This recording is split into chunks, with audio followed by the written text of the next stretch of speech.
আমার ভালোবাসা দুষ্টু মিষ্টি বন্ধুরা, তোমরা সবাই কেমন আছো? আমি জানি তোমরা এই শীতে একটুও ভালো নেই।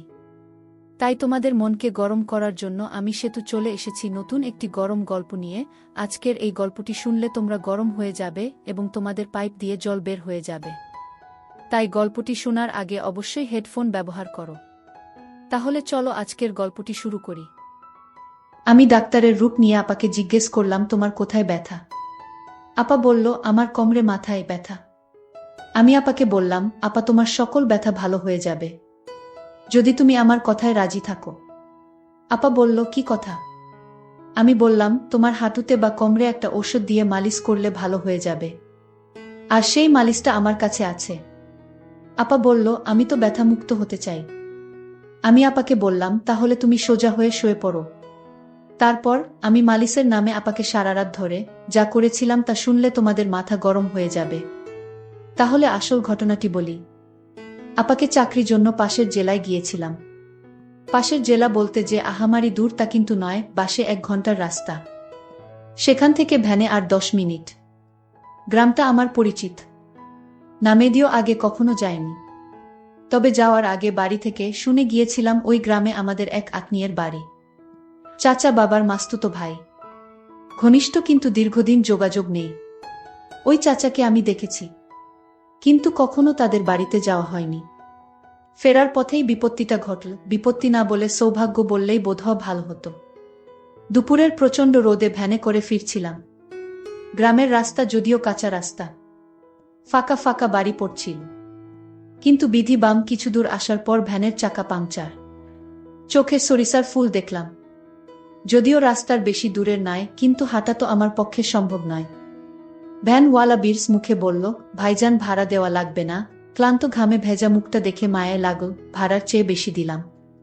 কিন্তু আমি এখন কি করি? গ্রামের প্রায় মাঝামাঝি কোনো দোকানও আশেপাশে চোখে পড়ছে না।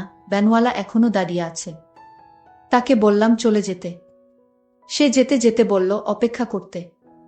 ভ্যান অবশ্যই পাওয়া যাবে। আমি অপেক্ষা করতে লাগলাম ভ্যানের জন্য, কিন্তু কপালে থাকলে ঠেকাই কে? বেশ কিছুক্ষণ অপেক্ষা করে বিরক্তিভরা মন নিয়ে আস্তে আস্তে হাঁটতে লাগলাম। বেশ অনেকক্ষণ ধরে হেঁটে চলেছি। টপটপ করে ঘাম ঝরছে গা দিয়ে। গ্রামের প্রায় শেষ মাথায় এসে গেছি। কোনো ভ্যানওয়ালার দেখা হয়নি এখনো পর্যন্ত। তেষ্টায় ছাতি প্রায় ফেটে যাচ্ছে। আরও খানিকটা আসলাম, আর মাত্র 3টা বাড়ি সামনে। চৈত্রের দুপুরের প্রচণ্ড রোদ, মাটি যেন গলছে। হাঁটতে পারছি না। যা থাকে কপালে পানি না খেলে টিকা যাবে না ভেবে একটু দাঁড়িয়ে বাড়ি 3টার দিকে তাকালাম। প্রথমটা পাঁচিল দিয়ে ঘেরা, পরেরটা কুডে ঘর মতো, তার পরেরটা রাস্তা থেকে বেশ একটু দূরে। নতুন একটা বাড়ি, বাঁশের চটা দিয়ে ঘেরা। বট বাড়িটায় যাওয়াই উচিত হবে মনে করে আস্তে করে গেট ঠেলে ঢুকলাম। সবাই আমাকে দেখে, বাড়ির বাচ্চাসহ সবাই চমকে উঠে। আমাকে দেখেও উঠল। উঠানে এক পৌরা মাছ কুটছে। সামনে রান্নাঘরের বারান্দায় 3 সুন্দরী মহিলা রান্না করছে। বাড়িতে ছোট ছোট বাচ্চা ভর্তি। গ্রামের পরিবেশের সাথে একটু শহরের ফ্যাশন। অত্যন্ত সুন্দরী মহিলাগুলো, যদিও বয়স হয়েছে কিন্তু এখনো লাবণ্যময়ী। খোকা, কাউকে খুঁজছ? প্রশ্নের সম্বিত ফিরে পেলাম, জি, একটু পানি খাব। একজন বউ, উঠে আসো, সামনে টিউবওয়েল থেকে পানি আনো। ইতিমধ্যে বাড়ির ছেলেরা বুঝতে পেরেছে বাড়িতে কেউ এসেছে। একটা চেয়ারও পেয়ে গেলাম। জীবনটা আবার পানি পেয়ে সতেজ হয়ে উঠেছে। মাছ কুটতে কুটতে মহিলা জিজ্ঞাসা করলেন, বাড়ি কোথায়? কিছু বললাম না। কোনো আগ্রহ দেখলাম না। এবার উঠতে হয় ভেবে উঠে দাঁড়ালাম। ও কি খোকা, উঠস কেন? দুপুরবেলা বাড়িতে মেহমান আসলে না খেয়ে যেতে নেই। এটাই আসলে বাঙালিদের প্রধান ঐতিহ্য। বাড়িতে মেহমান আসলে তাকে সমাদর করা, আপ্যায়ন করা। না, তার দরকার নেই। বললাম বটে, কিন্তু কেন যেন ক্ষিধা নয়। মহিলার দেবীর মতো চেহারায় আমাকে অনেকটা মায়ে আটকা পড়ে গেলাম। বাড়ির ছেলেদেরকে তার মা বললেন আমাকে বাড়ির ভেতরে নিয়ে যেতে। বাধ্য হয়ে গেলাম। বেশিক্ষণ অপেক্ষা করতে হলো না, 10 মিনিটের মধ্যেই ভাত চলে আসো। এতক্ষণ একা বসে বোর ফিল করছিলাম, কিন্তু যেই তাকে দেখলাম, ক্লান্তি আর বোর যেন এক নিমেষে উধাও হয়ে গেল। খুব সুন্দর দেখাচ্ছে তাকে। বোধহয় মুখে কিছু ক্রিম মেখে এসেছে। অপূর্ব সুন্দর দেখতে, শ্রদ্ধা করার মতো চেহারা। কিন্তু একটু গভীরভাবে দেখলে শ্রদ্ধার সাথে সাথে অন্য কিছু করতেও ইচ্ছা করবে। সুন্দরী বাঙালি মায়েদের মতো। আমি ভাত খাওয়া শুরু করলাম। তোমাদের ওখানে আমার এক দেওরের বাড়ি আছে। কথা শুনে আবার তাকালাম। নাম কি? আমার প্রশ্নের উত্তর দিতে দিতে তরকারি এগিয়ে দিচ্ছিলেন তিনি। নামটা শুনে চমকে উঠলাম। আমার বাবার নাম বললেন। আমি কিছুই বললাম না, কিছুই চুপচাপ শুনতে লাগলাম। চিনি কিনা জিজ্ঞাসা করল। হ্যাঁ বোধক মাথা নাড়ালাম। পাঠকরা বিরক্ত হচ্ছেন বোধহয়। বিরক্ত করার জন্য দুঃখিত। হঠাৎ করে পাওয়া এই আত্মীয় বাড়ি আর আত্মীয়ের পরিচয় দেওয়ার কারণ শুধু একটাই। তার মেয়ের চেহারাটা অনেক সুন্দর। যাই হোক, কিছুক্ষণ পরে চাচাও বাড়িতে আসলেন। খাওয়া দাওয়া শেষে বিশ্রাম, কিন্তু যেহেতু আমার সময় কম তাই চাচি আমাকে তার খাওয়া বন্ধ রেখে এগিয়ে দিতে আসলেন। ওই সামনের বড় বাড়িটা তোমার বড় আপাদের। ইতিমধ্যে জেনে গেছি আমার এই চাচির 4 ছেলে আর 2 মেয়ে। বড় মেয়েটার বাড়ি ওইটা। চল দেখা করে আসি। কোনো ছোটবেলায় তোমাকে দেখেছে। চাচির সাথে থাকতে কেমন যেন মায়া অনুভব করছিলাম। পৌঁছে গেলাম চাচির অল্প বয়সী ঘরে। অপরূপ সুন্দর এক মেয়ে। কোনো ছোটবেলায় তোকে দেখেছি। আসিস না কেন ভাই? আমরা তো পর আগে চাচা মাঝে মধ্যে আসতো। এখন তাও আসে না। রক্তের সম্পর্ক কি ভোলা যায়? একনাগাড়ে বলে চলেছে আপা। আমাকে পেয়ে যেন তার কথা ফুরাচ্ছে না। ও খোকন, দেখ কে এসেছে। বছর 20 এক ছেলে বেরিয়ে আসল ঘর থেকে। পরিচয় হল আপার ছেলে। ছোট নয়, 7 বছরের আরো একটা ছেলে আছে। তাকে দেখলাম না। শুনলাম স্কুলে গেছে। আরো অনেক কিছু শুনলাম। চাচি ইতিমধ্যে চলে গেছে। সেজন্য বোধহয় তাদের প্রতি আমার মায়া সবসময় বেশি। আর এমন মেয়ে দেখলেই জীবনের একটা কঠিন সিদ্ধান্ত নিলাম, আমার একটা কিছু করতে হবে। আমি তো লোভ সামলাতে পারছি না। বাস্তব উদাহরণ আমার সামনে। আবার খেতে ভাত খেতে হলো। পেট ভরা, কিন্তু এমন সুন্দর কেউ রেঁধেছে ভাবতে বেশি করেই ভাত খেলাম। খাবারটা অনেক স্বাদ ছিল। যেমন উনি সুন্দর তেমন তার হাতের রান্না করা খাবার। অনেকে গল্প শুনলাম, ছোটবেলায় আমি কেমন ছিলাম, আপার কাছ থেকে যেতে চাইতাম না, ইত্যাদি ইত্যাদি।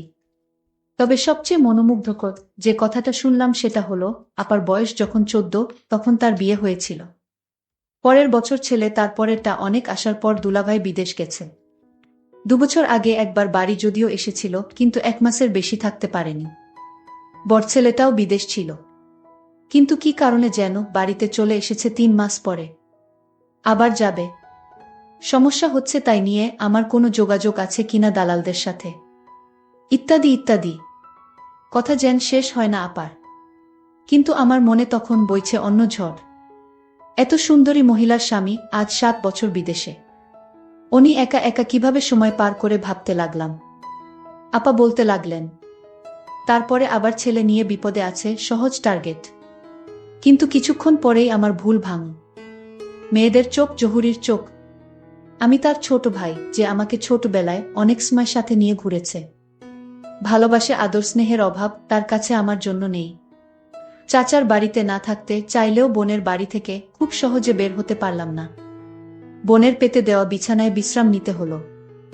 বোন আমার বাইরের কাজ গুছিয়ে এসে বসল আমার মাথার কাছে। আমার সাথে ছোটবেলার গল্প করতে লাগলো। আমার মামিও আমার পাশে এসে এভাবে গল্প করত। অনেক অনেক দিন দেখিনি তাকে। হঠাৎ যেন সেই মামির কথাও মনে পড়ে গেল। দীর্ঘদিনের অভিজ্ঞতায় জানি কিভাবে মেয়েদেরকে পটাতে হয়। সহজ তরিকা তাদের চেহারা আর সৌন্দর্যের প্রশংসা করা। সেটাই করছিলাম। বোন হঠাৎ বাইরে গেল। ছেলের গলার আওয়াজ পেয়ে। ভাগ্নে আমার খুব ভালো, সে বাইরে যাবে। 2 ভাই বোন একা হয়ে গেলাম। দেখ ভাই, আমাকে প্রশংসা করতে হবে না। তোর দুলাভাই আজ 7 বছর বিদেশ। অনেকে আমাকে চেষ্টা করেছে, কিন্তু সুযোগ কেউ পায়নি। তুই ভাই হয়ে বোনের দিকে। আপা, আমি কিন্তু খারাপভাবে বলেনি। আপনি আসলেই সুন্দর। না রে ভাই, এখন আর সুন্দর কই, আগে তো দেখিসনি। দেখলেও তোর মনে নেই। এখন গায়ের রং পুড়ে গেছে। বুড়ো হয়ে গেছি। বুঝলাম, অনেকে চেষ্টা করলেও আমি ব্যর্থ হচ্ছি না। অসৎ কেবল কাজ শুরু করেছে। তবে সময় দিতে হবে। ধীরে ধীরে আগাতে হবে। তড়িঘড়ি করলে সব হারাতে হবে। অনেকক্ষণ থাকলাম, বিভিন্ন কথা বললাম, শুনলাম। আসার সময় অন্যায় আবদারটা করেই বসলাম। এগিয়ে দিতে এসে তার ছেলের ব্যবস্থাটা করার কথা আর বলল না। চিন্তায় পড়ে গেলাম, আমাকে কি খারাপ ভাবল? কাজের চাপে 2 দিন মনে ছিল না তার কথা। আসার সময় মোবাইল নাম্বার নিয়ে এসেছিলাম, হঠাৎ সন্ধ্যায় রিং বেজে উঠল। ভাই কেমন আছো? বোনের কথা এত তাড়াতাড়ি ভুলে গেলে? যথারীতি বোন বাড়িতে একা, কিন্তু যে অভাব নেই বুঝলাম তার কথাবার্তায়। আমাকে বসতে দিল, কিন্তু বারান্দায়, এমন জায়গায় কিছু করা যাবে না। কৌশল খুঁজতে লাগলাম। বেশ কিছুক্ষণ কথা হলো বড় ছেলে নিয়ে। তারপরে আসল কৌশল প্রয়োগ করতে গেলাম। অধিকাংশ মেয়েদের কিছু কমন রোগ থাকে, মাজায় ব্যথা, মাথা ঘোরা, চোখে ঝাপসা দেখা ইত্যাদি ইত্যাদি। ঘরে যাওয়ার সুযোগ পাচ্ছি না। আমি বারান্দায় চেয়ারে বসা, আর বোন দাঁড়িয়ে দাঁড়িয়ে আমার সাথে কথা বলছে। আপনার প্রেশার কেমন আপা? শরীরও তো খারাপ মনে হচ্ছে। আর বলো না ভাই, প্রেশার ঠিক আছে, কিন্তু মাঝে মধ্যে মাথা ঘোরে, বেশিক্ষণ দাঁড়িয়ে থাকতে পারি না, মাজায় ব্যথা হয়। আমি এখন চিন্তা করতে শুরু করলাম, কোথায় ব্যথা দেখান তো, এই ব্যথা কোনো সমস্যা নাকি এখন এক ধরনের মালিশ পাওয়া যায়, ইত্যাদি ইত্যাদি। না থাক, দেখতে হবে না, ডাক্তার দেখাচ্ছি। আরে আপা, আপনি আমার কাছে লজ্জা করছেন। আপা, রোগ কিন্তু পুষে রাখতে নেই। এমনি আপনার অল্প বয়সে বাচ্চা হয়েছে, এ সমস্ত উপসর্গে পরে কিন্তু বড় রোগ হয়ে যেতে পারে। আরও দুলাভাই বাড়িতে নেই, এখন যদি আপনার একটা বড় রোগ হয়ে যায় তাহলে আপনার কি হবে ভেবে দেখেছেন আপা? ঘরে চলেন দেখি কোথায় সমস্যা। পুরন অভিজ্ঞতায় জানি এ সময় তাড়াহুড়া করতে যেমন নেই, তেমনি আয়ত্তের বাইরে যেতে ও দেওয়া যাবে না, তাহলে সব শেষ হয়ে যাবে। আপার আগে আমি ঘরে প্রবেশ করলাম। জানালা এখন অবধি বন্ধ, বিছানার উপর মশারি ঝুলছে। নিজে আগে যেয়ে বসলাম। আপাও আসল, কিন্তু দূরে টেবিলের কাছে দাঁড়াল। আপনার কোথায় ব্যথা হয় আসলে? আপা বললেন কোমরে, আর বেশি মাথায় ব্যথা হয়। আমার মাথায় বেশি ব্যথা হয়। নিঃশ্বাস নিতে কষ্ট হয়। আমার প্রশ্নে আমি জানি কি উত্তর দেবে, কেননা পরিশ্রম করার পর সবারই নিঃশ্বাস নিতে কষ্ট হয়। আপা উত্তরও তাই দিল, অনেকক্ষণ কাজ করলে নিঃশ্বাস নিতে কষ্ট হয়। শরীরে ব্যথা হয় কি? পাকা ডাক্তারের মতো প্রশ্ন করে যেতে লাগলাম। না, হালকা হয় বোধ হয়। বাম পাশে না ডান পাশে? মাঝে মাঝে হয় বাম পাশে। এর আগে কোনো চিকিৎসা নিয়েছেন আপা? না, আমি এর আগে কোনো চিকিৎসা নেইনি, কারণ বাড়ির নানান কাজে আমার সারাক্ষণ পড়ে থাকতে হয়, আর তাই সুযোগ পেলাম কোথায় ডাক্তারের কাছে যাওয়ার। আপা তুমি চিন্তা করো না, আমি ডাক্তারি পড়ালেখা করেছি। আমি প্রতিদিন একটা প্রাইভেট ক্লিনিকে রোগী দেখি। তারপর বোন বলল, তুই এত বড় ডাক্তার হয়ে গেছিস, সেটা তো আমি জানতাম না। আজ জানলাম। আমি বোনকে বললাম, তোমার যত সমস্যা আছে আমার কাছে বলো, আমি সমাধান করব। তোমার কি শুধু মাথা ব্যথা? তুমি তো মিথ্যা কথা বলছেন আমার সাথে। আপনার তো হাঁটুতেও ব্যথা হয়। হ্যাঁ হয়। নিঃশ্বাস নিতেও কষ্ট হয়। আসেন তো, বসেন এখানে। আমি তাকে বললাম, নিঃশ্বাস নিন তো জোরে। আপা নিঃশ্বাস নিতে লাগল। আমি বললাম, আপা আপনার হাঁটুতে ব্যথা কতদিন ধরে? আপু বলল, অনেকদিন ধরে হাঁটুতে ব্যথা। আমি বললাম, আপা আমি আপনাকে একটা মালিশ দিব, সেই মালিশ যদি হাঁটুতে ব্যবহার করেন তাহলে ব্যথা দ্রুত ভালো হয়ে যাবে। আপা বলল, দেখ ভাই, আমি কোনো কাজকাম ঠিকমতো করতে পারি না, একটু বাড়ির কাজ করলেই আমার হাঁটুতে ব্যথা শুরু হয়ে যায়, আবার নিঃশ্বাস নিতে কষ্ট হয়। আমি আপাকে বললাম, আপা আপনি চাইলে এই রোগ থেকে মুক্তি পেতে পারেন। আমি বললাম, কিভাবে ভাই? আপা আপনি শুধু আমি যা বলবো তাই করবেন, তাহলেই আপনার শরীর থেকে সমস্ত ব্যথা সরে যাবে। আপনি আগের মতো ভালো করে ঘরের সমস্ত কাজ করতে পারবেন, আর আপনার নিঃশ্বাস নিতে কষ্ট হবে না। আমি ভাইয়ের কথা শুনে অনেকটা সাহস পেলাম। আমার পাশে এত বড় ডাক্তার থাকতে আমি তাকে কি হাতছাড়া করতে পারি? আমি বললাম, ভাই আমার এখন কি করতে হবে সেটা বল। আমি বললাম, আপনার হাঁটুর জয়েন্টে যে ব্যথা সেটা সরাতে গেলে আমি একটা ঔষধ দিব, সেটা দিয়ে প্রতিদিন ভালো করে মালিশ করতে হবে, তাহলেই ব্যথা সরে যাবে। আমি বললাম, তাহলে ভাই দাও সেই ঔষধ, আমি মালিশ করে নিব। ভাই বলল, তুমি নিজে নিজে তা পারবে না, আমি একদিন দেখিয়ে দিব, তারপর অন্য কাউকে দিয়ে মালিশটা করালেই ব্যথা কমে যাবে। ঠিক আছে ভাই, তাহলে তুমি ওষুধটা দিয়ে মালিশ করে দেখিয়ে দাও। আমি পরে বুঝে নিব। আমি মনে মনে ভাবলাম, আপা এইমাত্র লাইনে আসছে। আসলে আপার সত্যি সত্যি হাঁটুতে ব্যথা ছিল। আমি বললাম, আপু আজ তোমার বাড়িতে রাতে কে কে থাকবে? আপা বলল, কে আর থাকবে, আমি আমার ছেলে, আর কেউ তো নাই। আমি বললাম, তাহলে আপা আপনি আজ একা রুমে ঘুমাবেন? আপা বলল, কেন? আমি বললাম, আপনার জন্য আমি মালিশ নিয়ে আসবো তাই। ও তাই, ঠিক আছে, আমি তোমার জন্য অপেক্ষা করছি। আমি আপাকে বললাম, আপা আমি ফার্মেসি থেকে আপনার জন্য মালিশটা কিনে নিয়ে আসছি। আপা বলল, তুমি আমার জন্য এত কিছু করছো। আমি বললাম, ভাই তার বোনের জন্য এইটুকু করতে পারবে না? আমি মনে মনে চিন্তা করতে লাগলাম। এতদিনের স্বপ্ন আজ আমার পূরণ হতে চলেছে। আমি বাজার থেকে আপার বাসায় আসলাম। আপা বলল, তোমার জন্য আজ ভালো কিছু রান্না করেছি, আসো খেয়ে নাও। তারপর রাতের খাবার খেয়ে আমি বললাম, আপা তুমি এবার রুমে যাও, আমি আসছি। আপা তার রুমে গেল। আমি তার রুমে গিয়ে দরজা বন্ধ করে দিলাম। তারপর আপাকে বললাম, আপা আমি এবার তোমার চিকিৎসা শুরু করতে পারি? আপা বলল, না আমি তোমার লক্ষণ বুঝতে পেরেছি। আমি এইমাত্র চাচা আমার কাছে ফোন দিছিল।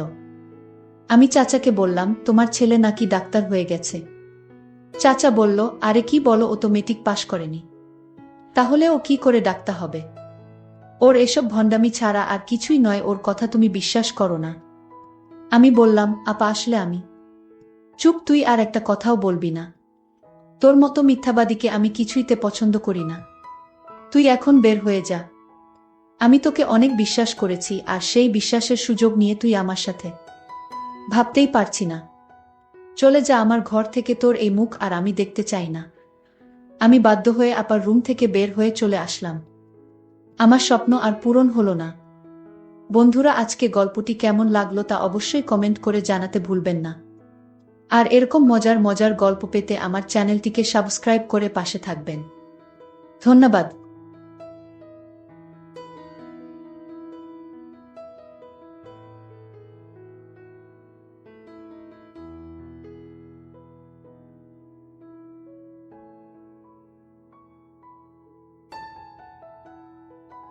বন্ধুরা, তোমরা যারা আমার ইমো নাম্বার চাও এবং আমার সাথে ভিডিও কলে কথা বলতে চাও, তাহলে আমার চ্যানেলটি সাবস্ক্রাইব করে রাখো, কেননা আমি আগামী গল্পে আমার ইমো নাম্বারটি দিব এবং তোমরা সবাই আমার সাথে ভিডিও কলে কথা বলতে পারবে।